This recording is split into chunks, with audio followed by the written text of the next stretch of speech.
What is up, y'all? I have been on a bit of a planning and time management kick lately, and I'm actually going to continue that today because I want to talk about some of the most important things I think you can do to bookend your workday to help you be more productive, more focused, and to also be able to transition better back into your personal life.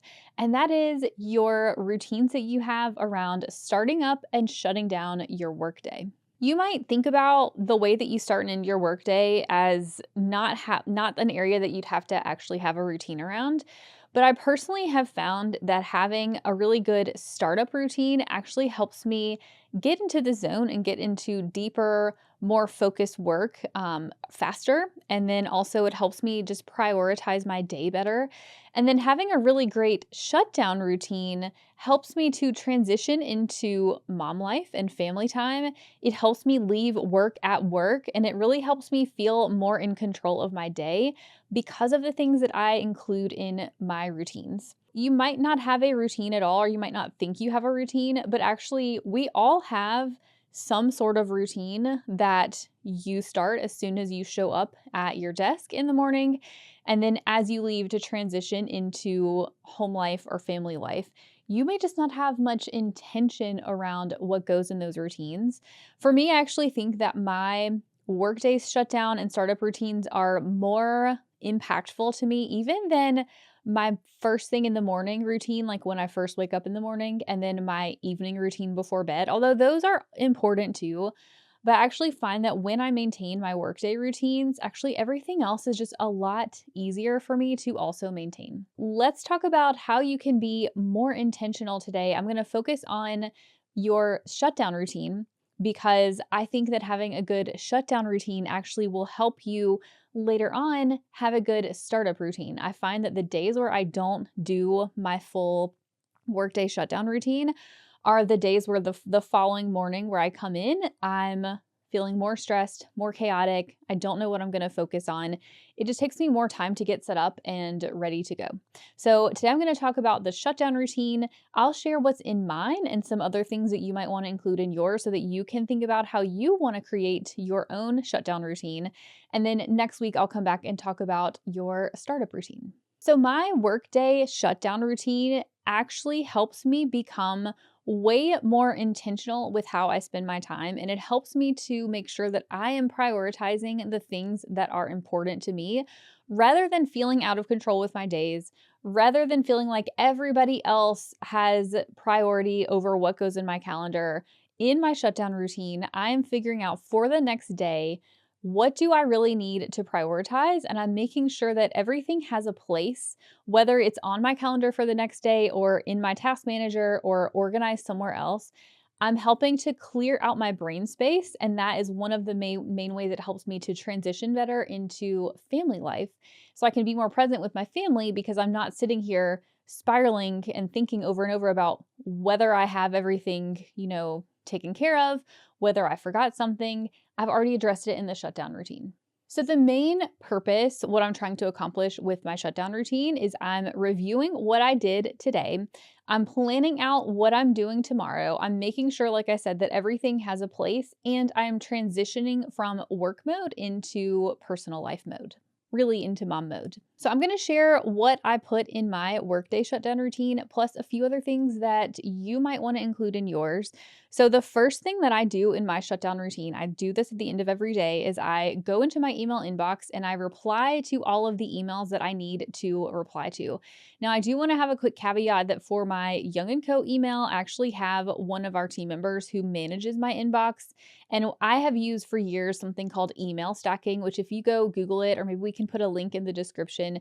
If you go look into email stacking, it's basically this method of managing your inbox where you go in and at one time, you sort everything and categorize them into different buckets of what needs to happen to that email. And then you sit down later and actually process the emails, like do the thing. Like, for example, I'll have a list of emails that need to be replied to.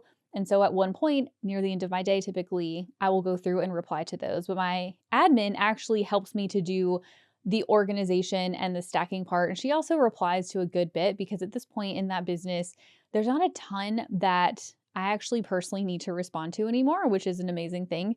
But it has been something that I've had to work up to. And so in the past, I've definitely had to reserve more time in my shutdown routine to reply to emails than I do currently. But I do still include that as the first part of my shutdown routine. So I go through and reply to all of the emails, or at least most of them, anything that I really feel like I need or want to get back to quickly that doesn't need further like investigation. Sometimes there'll be something that I'm going to have to go think about or do some work around in order to be able to respond to appropriately, and I may leave that for the next day. But for the most part, I try to respond to everything so I can get to as close to inbox zero as I can, because it helps my brain work better to not be thinking about all of the open emails that I didn't respond to, even though I already read. Like, they take up brain space. For my coaching business that I have, I don't have nearly the volume of emails in that business than I do as I do for my accounting firm. And so it's really just a quick check in the inbox to make sure that nothing is open. And again, I have an admin to help with some of the client care stuff as well. The next thing I do is I brain dump all of the to-dos that have been floating around in my brain. Anything that I jotted down in my planner or on sticky notes throughout the day, I make sure that I have those in a list. I put them in my planner in the notes page. I use a full focus planner. So on the notes page, I'll make sure that I have a running list of all of the to-dos. I will then make sure that all of those to-dos have a home somewhere. And so that could mean that I take an email where somebody had a question and I put it into our task manager, or I have my team do it. Sometimes they'll help me with this, but put it in the task manager and make sure it gets assigned to somebody who can then follow up and actually do the thing, or I assign it to myself so that I remember to do the thing the next day. As part of this brain dump, I'll also look at my calendar for the next day and really for the rest of the week and ask myself, what else do I need to do to prep for the things that are on my calendar? Do I have everything I need? Is there anything that I need to get prepared?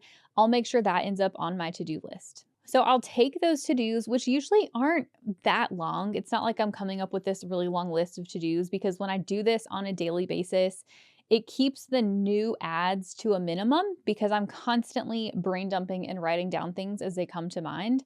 And I'm making sure that I'm putting them into the task manager so I don't just have this backlog of like a huge random list of items that aren't in my task manager. I'm keeping up with them on a daily basis. So I'll update our ClickUp, which is what we use for our task management, project management system. And then I'll update my planner. So when I'm updating my planner, what I'm asking myself is, what did I get accomplished today? I'll make sure I checked off everything, make notes about what may still be open, and then I'm updating the following day. So I'm going to go ahead and transfer over anything that I know I need to get done in that day. I'm looking back at my weekly plan, to see what I had already slotted to get done on the following day. So I'm just transferring things over, checking on my priorities, and making sure that everything is still going to work out. Basically, I'm making sure that my day still makes sense given, sometimes I make this weekly plan on the weekend before, and it could be, Wednesday, Thursday. And by that point in the week, sometimes things change really drastically. So I make sure to take the time to update my plan and time block out the day and make sure I have my priorities all listed out. The last thing that I do is I pack up my work bag and I straighten up my office. I do this whether I'm working at my home office or in my separate office, because it is not something I really enjoy, is to come into my office the next day and have a mess, to have stuff all over my desk. So I'll make sure that I put my keyboard back, I slide it into its little slot. I will pick up any trash or empty drink containers. I feel like I always have a bunch of drink containers at the end of the day, but I'll pick all of those up. Generally, I'll just make sure that everything is in its place, and it's going to be something that I don't feel already chaotic when I walk into my office the next day. All in all, I'd say from brain dumping all my to-dos, reviewing my planner, getting straightened up and packed up, it takes me probably 10 to 15 minutes. When I add the email responses onto the front of that, I generally budget about 15 to 20 minutes for that as well. In the past, like I said, I have budgeted a lot more time for that, to reply to emails. So all in all, we're talking 30-ish minutes. So what I do is I know that to go pick up my son from school, I want to pick him up by a certain time. So I need to be out of my office at 4 p.m. I need to be walking out the door.